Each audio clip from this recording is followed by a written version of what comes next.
Rev it up and welcome to Cars Yeah, show number 2352. Today we're going to get involved with a little creative disorder.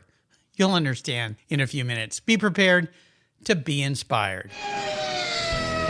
This is Cars Yeah, where you'll enjoy interviews with inspiring automotive enthusiasts. Mark Green is here to provide you with a fuel injection of automotive inspiration. So get in, sit down, buckle up, and get ready for a wild ride here on Cars Yeah.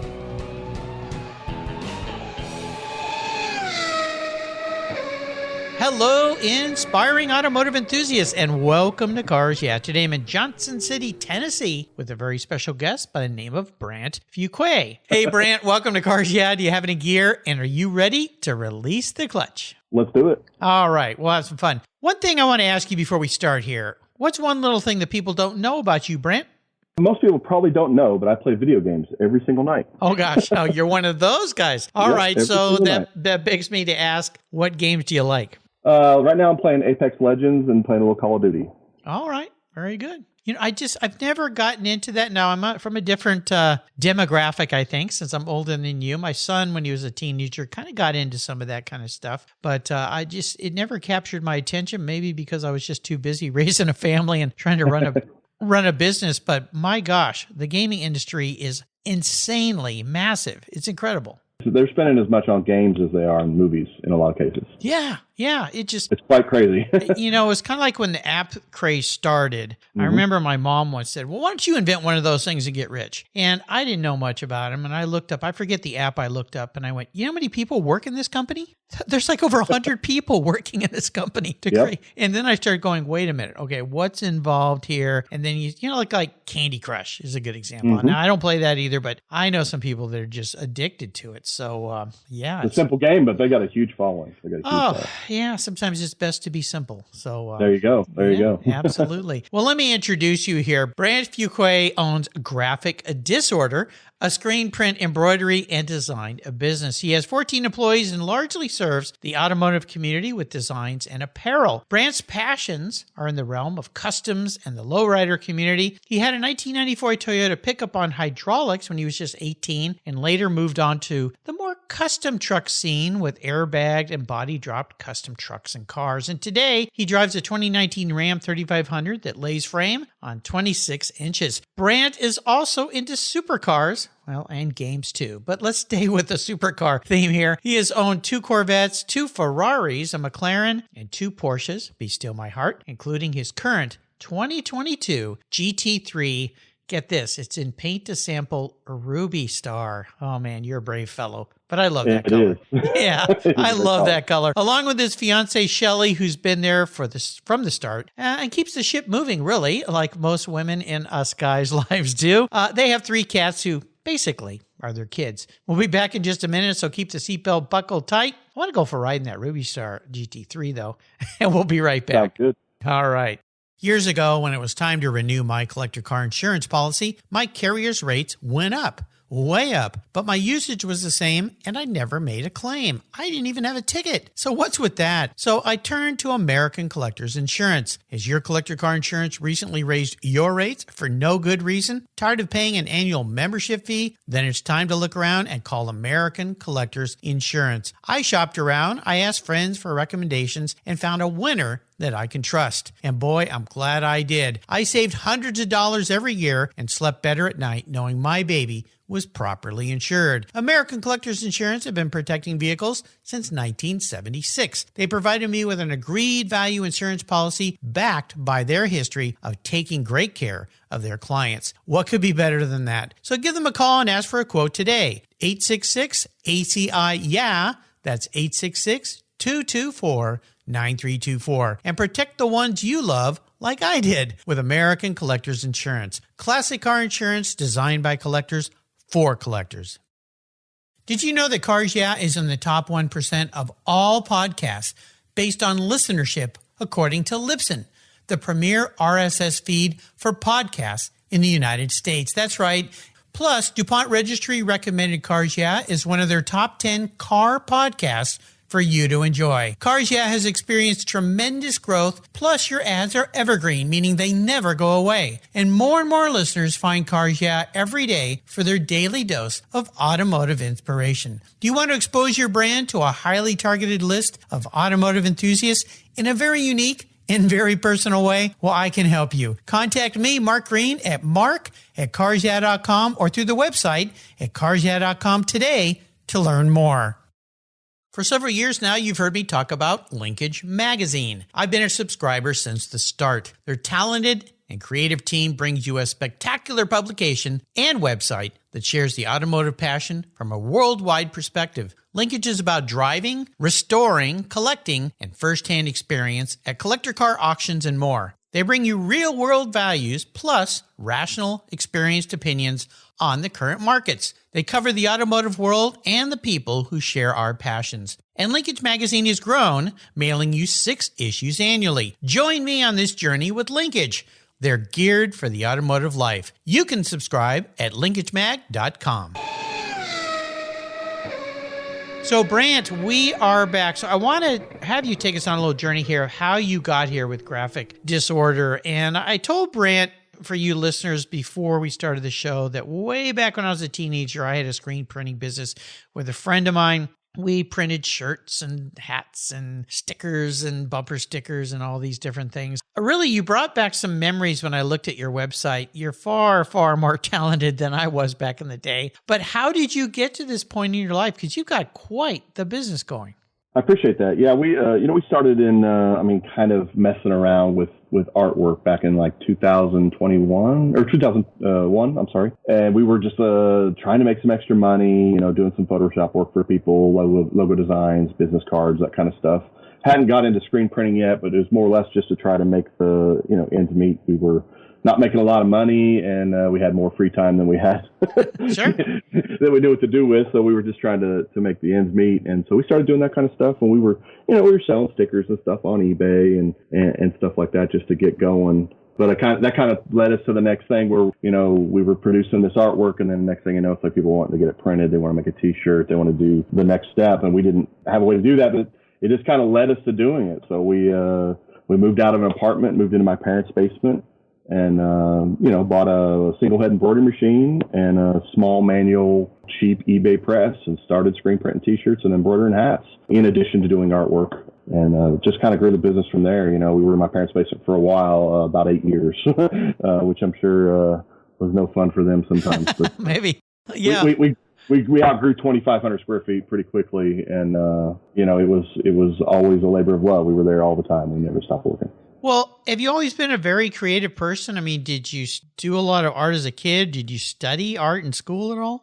I didn't. I had a lot of friends that were into art, and they were always so much better than I was. So I think it was one of those things where I was intimidated by their skill level versus mine. So I didn't really get into it until I was older.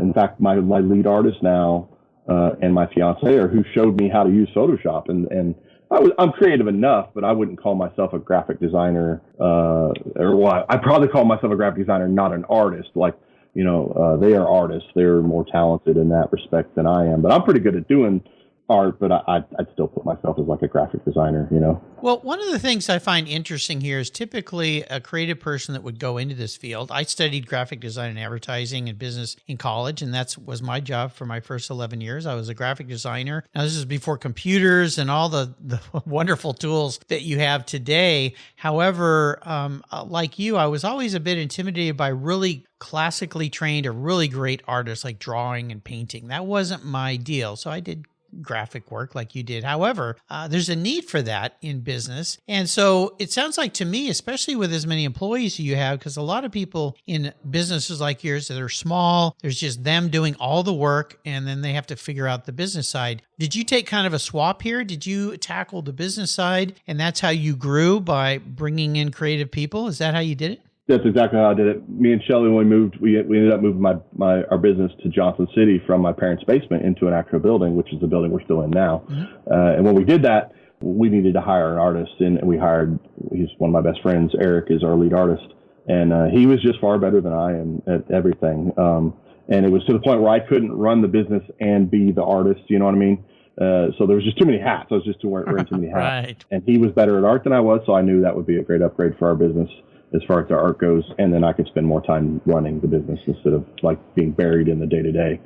Well, I think in a way that was a lucky fortuitous thing for you to not be so entrapped in the creative side, because I hear this, let's say, particularly in the automotive industry where people are restoring cars. That's what they love to do. They start their own shop. They love to work on cars, but then they realize business has this entirely other complex side to it of payroll and finding space and finding insurance and all this stuff that they go, I hate this stuff. And instead of finding people that are good at that, where they're weak, they try to do it all, and that's where they fail. They just can't. They fail. Yeah. A lot of creative people, including in restoring cars and paint and body guys and chassis guys. They're very great at those tasks, but they're not always the best business. You know what I mean? Right. Not that I am either, but Well. I certainly lean myself more to the business side than I am the other side now. I would be a train wreck if I tried to do our art now. I wouldn't even be close. Well, that's a great lesson for our listeners out there that are trying to run their own businesses, is find what you're strong in, and even more importantly, what you're passionate about, and do that, and then hire great people that are much better, more talented, smarter, sharper to surround yourself with. And that's how you get out of the folks' basement and into a building and create a real company. And it's how you can scale. And it's also eventually how you can sell the business because it's not tied to your skill set, right? Yep. Or retire. And, I don't necessarily want to sell it ever. I wouldn't say, obviously enough money would do it, but I don't think I'd ever sell necessarily, but I do want to see it continue. I don't ever want to see it just go away because I decided to quit or retire or whatever. Well, you and I need to have another little talk about that, my friend, because you need to put that on your radar. Honestly, You need to think about that down the line. I've had plenty of friends who are incredibly talented, have massively successful businesses, but they don't have a succession plan. Now you're still a young guy, so you got some time to lay that in front of you, but I highly recommend that's what you do, because when you build a strong business like you have, it's worth something to someone else. And it might surprise you how much it works. Yeah. But that's it for a talk for another day. Sure, let's get back to cars, though, because I mentioned in your introduction, you're a car guy. You're passionate about cars, and you kind of started in this kind of hydraulics and truck world. What got you into cars? I had some, I was probably 13 when some of my older friends just started driving, and some of them were, they would work on their own cars in the garage and stuff like that. So I would be seeing these cars for 2 or 3 years. It was trucks mostly, actually. And these guys, one of my friends put hydraulics on one of his trucks, and it was just, to me, it was like the coolest thing I'd ever seen. A lot of our friends had lowered trucks, but they were just lowered. They were just, there wasn't a lot done to them. A couple guys put stereos and wheels or whatever, but they wouldn't paint them really. And, the interiors were pretty much stock. And, that was pretty much it because we were all young high school kids. Yeah, you don't have much money at that point. We didn't have a lot of money, yeah. But there was a couple of friends that had hydraulics, and I just couldn't get enough of it. I thought it was the coolest thing ever. And so that kind of really lit the fire for customs for me. I had to have something. And so I lowered my first truck and eventually put hydraulics on it when I was, I think, 17 or 18. And of course, the same guy that had hydraulics on his truck is the one that did mine. So, it's done in his, home garage. It wasn't crazy or nothing like that, but to me, it was the coolest thing. I loved it. Well, that's the fun part. I had a car McGee in high school, and I wanted to do some custom stuff to it. Not too crazy, but that led to, the rabbit hole you go down here and go, well, maybe we repaint it. Okay, strip the paint off. Oh, it's got some body work. I got to learn how to do that. But I had a friend that had a wonderful shop at his garage that his dad had pretty much funded, and he helped me pull the engine out. We built that 1600 up to a 2110cc motor and, dual carbs, and did all this stuff to it that I never thought I'd be doing. But with the help of a friend who had done it, you can figure this stuff out as you go, and Volkswagens aren't that complicated. So there you go. Then I ended up with lowered the thing a little bit, and all that fun stuff. So and you get to spend a lot of time with your friends too. So it's and you save some money because you're not spending on some super professional doing it. Because you can't afford that anyway. So. And as a kid, keeps you from doing stuff you shouldn't be doing too. It kept me out of trouble. I stayed away from drugs and drinking and everything else when I was young. I didn't get into any of that stuff because I was always out just working on my cars. Like I didn't have money for that other stuff. Well, that's the same thing. Yeah, I had a friend one time that was kind of getting involved in some drug stuff, and I said, "Why would I waste my money on that? I need a new set of wheels." Yeah, I need tires. I need I need this. I need that. Yeah, it's a good thing. Well, you've also had some pretty cool supercars, my friend. Holy cow. I mentioned Corvettes, Ferrari, McLaren, Porsches, and of course a fairly new GT3 in paint to sample Ruby Star. That's an insane color. You're a brave guy. So for listeners out there that may not know what we're talking about, you got to look up this paint color, which has become a standard color for Porsche. I mean, it's not a paint to sample anymore for many Porsche cars. Did you buy this car new? Did you buy it from somebody? I bought this one used, and it is a paint to sample color still. Yeah, so I got it maybe 4 months ago, I think. Okay. Before that, I had a GT3 RS, the 992 or 991.2. Oh my gosh. So I had a 19 GT3 RS, and love that car to death. And I'd really like to have the new GT3 RS, but yeah, no kidding. I'm nowhere near being able to find one of those. They're unheard of right now. So I had to have the new version of the GT3. So I'd seen that color, and I had to have it. In my mind, Porsches have to be a loud color. That's just for me. That's the way it has to be. I don't want another silver Porsche or whatever. I tell you something. I've always been a very conservative person when it comes to all this and all my cars. And I bought a 05 E46 M3. I still have it. And, it's 18 years old now. I love that car. It's just great. It's got low miles. And I came so close to ordering what they called Phoenix Yellow. You familiar with that color? Yep. Yeah, and the guy called and said, okay, Mark, you got to decide today. Is it going to be silver like you've always had, or Phoenix Yellow, or Laguna Seca Blue? And I like, oh, silver. And yeah. You chickened out, didn't you? I chickened out. And, but if you follow me, you'll know that I did for 14 years have a paint to sample 87 Turbo in metallic orange pearl. I called my Orange Crush. And that car opened me up to, live life a little bit, be more like Brandt. And so I'm hoping someday I've always wanted to order a new Porsche. I think I've had 12 911s. Nice. Mostly they've been pretty mundane, dull colors, except for my Orange Crush. And so Ruby Star, though, is something, and every time I show it to my wife, she just gets this look on her face like, what? Are you crazy? Hey, it's not for everyone, I'll tell you that. It's one of those colors, love or hate colors. But you know what? We buy cars for ourselves, right? Yeah, we do. Yeah, and, so... when I had my GT3 RS was Lizard, which is a bright another green. one, bright green, yeah. Which is, it's a bright color, but honestly, it's a fraction of the people would comment on that color compared to Ruby Star. It is night and day. People can't get enough of it, and I'm sure there's people that don't love it and they don't say anything. That's fine. It's not their car. Well, exactly right. Well, gosh, I love it. Brave man. I want to talk a little bit about how you got to where you are through what I call our driving inspirations, influential, perhaps mentors in your life. Is there somebody like that really helped you along? Oh, my parents. My mom had her own business when I was growing up. She was a hairdresser, and my father was a VP of a large company. So the work ethic was just paramount in my youth, and not necessarily taught. I wouldn't say it was just led by example type thing. Yep. So I mean, they didn't have to set me down and tell me you have to do this or you have to. No, it was very clear the right way and the wrong way to do certain things, and that wasn't just in work. It was pretty much just everything. I mean, so I learned that I feel like fairly young. And I've always had that. I mean, every job I ever had before I started my business, I excelled at. It was mostly because nobody had any work ethic. People would come to work, and not that you would expect that at some of the younger jobs I had. Yep. Those people didn't shine. They didn't come and treat it serious, whether it was $5 an hour, whether it was $50 an hour. It doesn't matter. They didn't care. So it wasn't hard to excel at that, and I saw the fruits of that. I mean, even when I was young, my first job was at Hardee's, which, a terrible job. But by 17, they made me crew leader. So there I was, the boss of, people that were 40. Much older than you.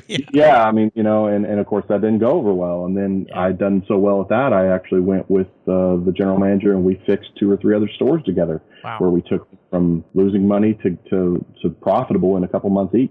And I hated the job, to be honest with you, but I still treated it like it was what I'm supposed to be doing, right now. So I did it the way it was supposed to be done. I even got offered my own restaurant at 18 years old when I tried to quit. At 18 years old, that would have been a fantastic wage, and all that it would have been. I'm sure I'd been fine doing that job, but I hated it. Yeah, not my passion, not for me, not my thing. And I knew if I didn't leave right there, I was going to end up in a different path. Get stuck in it. Yeah, not that I knew I was going to be, you know, running a screen print shop or something like that. It wasn't even on the horizon, but I just knew that I didn't want to work at fast food the rest of my life, so I didn't let that happen, and I quit. But you know, that all came from my parents. You know, it was all work ethic, and my uncle was also, he had his own business, so I had a lot of examples in my life, you know, of people doing things the right way, and it was just through hard work, you know. Yeah, you're very fortunate. Those of us who have great parents, like I did too, they gave me those examples of hard work. I think my dad got his from growing up on a farm where you always have to work hard, or otherwise the cows die and the wheat doesn't grow and you don't eat. So but we are very fortunate to have those kind of influences. And I remember my father, one of the great pieces of advice he gave me, and it sounds like you got something similar, was he said, Mark, no matter what job you do, this is when I was in junior high, he said, treat it like you own the business. Yep. No matter how menial, if you're sweeping the deck on a loading dock on a furniture delivery company like I did. I was delivering furniture one summer. But you also learn what you don't like, right? And I went, I don't ever want to do this again. This is no fun at all. But you learn a lot of great things. And of course, the boss recognizes that. In my case, when I told him I was going to leave, I mean, you thought the guy was going to cry, you know, and I said, he goes, I'll double your pay. And, you know, and you kind of go, you'll double my pay? And you go, you know what? I really just don't like this. And so wonderful deal. Now, let's talk a little bit about challenges, because when you have your own business, there's lots of challenges. When you were building this business, and even today, we could relate to a story today, but share a story that was really challenging, but it taught you a really valuable lesson. Oh, there's been so many. No kidding. I mean, moving down here was tough. When we moved from my parents' basement, we were looking for space. When we lived in Pennsylvania, but Pennsylvania, everything's so expensive. Buildings and, you know, whatnot, even just renting them were just astronomical. So, I mean, moving down here, we spent a lot of our savings to you know, just move 6 or 7 hours down the road, you know. Scary at the time, and now I wish I'd done it sooner, of course. But back then, that was very scary. And we also had a fire here. We had a Oh, no. Yeah, I bought my building in 2012, I think it was, 2012. And we had, at the time, it had a second suite, and that suite was rented. And so it was kind of nice because I essentially bought a building that had a renter. So in the smart side. guy too. So I had it. So I become, you know, it's like a business almost. I have rental income, whatnot, and it almost was covering the mortgage, to be honest with you. So it was kind of like a no-brainer when we bought it. But a few years later, and this was in 2018, we came in early working that morning because we were so busy, and I think we were here at 6 or something. We were printing by 7. And the building started filling with smoke, our side. Oh, my gosh. And I'm like, well, we didn't know where the fire was coming from. We didn't smoke. We didn't know where this was coming from. And, you know, once we figured out it wasn't our side, well, obviously it's got to be the other side. Yeah. You know, so we went over there, and which was scary because he didn't really occupy that space. It was like a warehouse. It was a coffee. Okay. And so basically a semi would drop off pallets. The pallets would get broke down, put into a smaller truck, and delivered to gas stations and whatnot. So he was never really in there. So for it to be on fire was kind of concerning, you know. Yeah. I didn't know if he was in there or what, but it literally basically burnt that side of the building, aside from the outside 4 walls, entirely up. Like there was nothing left. Wow. Office, everything. There was a vehicle in there burnt down, you know, like all. So it was scary, you know. City was trying not to give us power and all this stuff. And even though our side was fine, it just smoke damage, you know, it was scary because I thought my employees were going to be, you know, laid off. Yeah. Yeah. But we got through it. We were down about 3 days, and we, you know, twisted some people's arms and got things working. Yeah.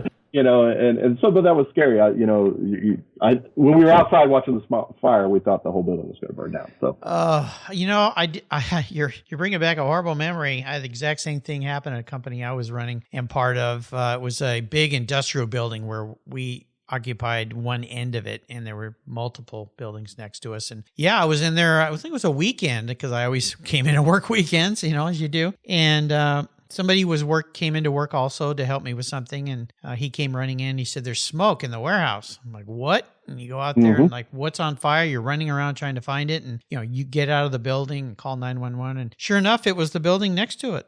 That something caught on fire. There was nobody there. And you know, it had that fire wall, you know, a concrete wall. It was coming in through the roof. Yeah. You know, and Same way ours did. Same way, Yep, literally. yeah, and so their place burned up. Our place didn't burn up, but it was filled with smoke, and we had it full of product that we shipped. We were direct mail catalog business. Now you have stuff you can't sell because it smells like smoke. Yep. Yeah, so that was terrible. Oh man, I'd forgotten all about that. ours was separated by a big block brick wall, and the smoke came over the top, and we had probably around $20,000 worth of garments in the building at the time that we were printing. Yep. And those were all ruined. I mean, there was nothing wrong with them, but they smelled like smoke. Yeah. Nobody wants that. Nobody wants to buy that. So we had to, ditch them. And, insurance was great. So it wasn't the end of the world, but it was one of those things where, when it's happening, you're wondering, do I have all my, all my ducks in a row here? Like, are we going to be okay? Like, is the building going to burn down, or is my insurance going to be fine? Well, it's one of those things that a lot of companies,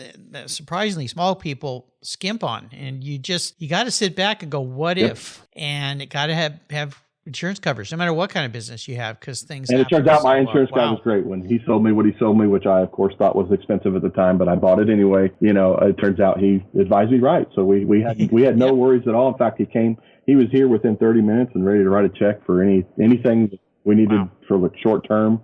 It was great. Brought us food. Awesome. It was so good. Get what you pay for. Get what you pay for. Yeah. Yeah, for sure. So we talk a little bit about special vehicles. You've had some cool cars. I mentioned some of them. Is there one, when you think about all these cars you've had, that stands out?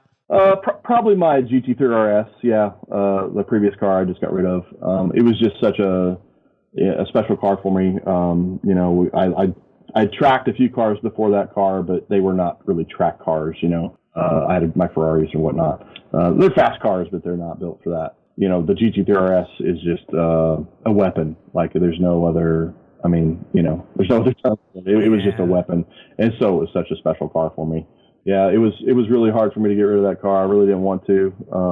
But at the same time, I just wanted to get into the new Porsches and take a step forward. Sure, I understand. Yeah, there's always the next one, just like Dr. Porsche always says. So I understand. I've got the same affliction. So I'm a bit of a car consultant here, a specialist. I want to crawl into your head a little bit here, Brandt. If you were manifest or reincarnated as a vehicle, what would you be and why? Ooh, I'd probably be like a McLaren Senna or something like that. Ooh. Where they're, kind of ugly. I'm kind of ugly. Oh, come on. You're not ugly. Gee whiz. Feel a little nice. No, I don't think so. But that car wasn't received that well when it was first released, but it's such a weapon as well. It's just a brute force accelerating car, and it handles so well. I've got a lot of track records with that car. That's probably what I'd be as a car. Well, it sounds like you're a hardcore performance type guy. And not only with your business, but with your cars.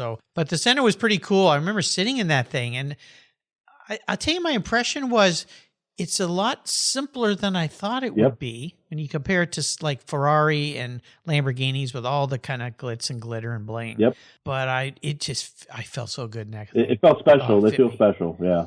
Yeah. Yeah. Well, and I love Ayrton, so the Senna name adds an ambiance to it sure as well. Does. Is there a great book that you've read that you'd like to share that maybe you learn a lot of cool things from? I'll be honest with you. I've not read a lot of books, but I do listen to some ebooks once in a while. And I do a lot of YouTube listening to, people speak, and like Elon or Neil deGrasse Tyson and Rogan, whatnot. So I'm kind of versed in all that stuff. One ebook I did like was Rich Dad, Poor Dad. If you haven't heard that one, it's a pretty good one. I love, even though it's kind of a hypothetical situation, I really liked it. And, some people don't draw those two different, ends of the spectrum when they think about things. So it was a cool book to reference to people. I read that when it first came out long, long ago. And it really resonated with me, having been a young entrepreneur and having several businesses when I was quite young, starting with a detailing business and then the screen printing business and all these different things. What Kiyosaki talks about in there is, so eloquent. I bought that book for both my kids when they went It's a great one to kick off, for sure. Yeah, very cool. So let's go on the ultimate drive here, which, given the cars you've had, my friend, you've done a lot of ultimate drives. So, but here's the difference. I'm paying for the car today, so I don't care what it costs. I'm going to buy you whatever you'd like. You can take it anywhere you'd like, and you can go with anybody, even somebody who's no longer with us, which opens up a world of unique driving companions or co-pilots. So what does it look like for you? I'd make you buy me the new GT3 RS. Okay, I'll do that. Take me to the Nürburgring. And I'm going to take my fiance, even though she probably wouldn't actually go. And we're not going to be talking about much. We're just going to be going fast. I've always wanted to go to the ring and give it a run. So that'd be a blast for me. And like a bucket list car thing for me, for sure. Well, for sure. Yeah, I've been there 3 times, and it's an insane place. It's one of those places that you get a huge respect for the guys that used to race that back in the day, especially in super fast, Formula One type cars, and even the cars today. But it's, it's one of those places that you just go, what? And I was with a friend. So what we did was we got a map and we would do like rally drivers and we would call out the corners. That's cool. Yeah, and say, hard left, long right, maybe. Like, where am I? I can't figure out where we are. Like, tell me where the next corner is, damn it. It's a long track. This was back in the day that you could rent a car, take a rental car on the track. They don't let you do that anymore for good reason. But pretty cool place. Well, I'd be happy to do that. But since your fiance wouldn't want to go, you'd have to take me with you. Okay? If you buy the car, I'm definitely okay with that.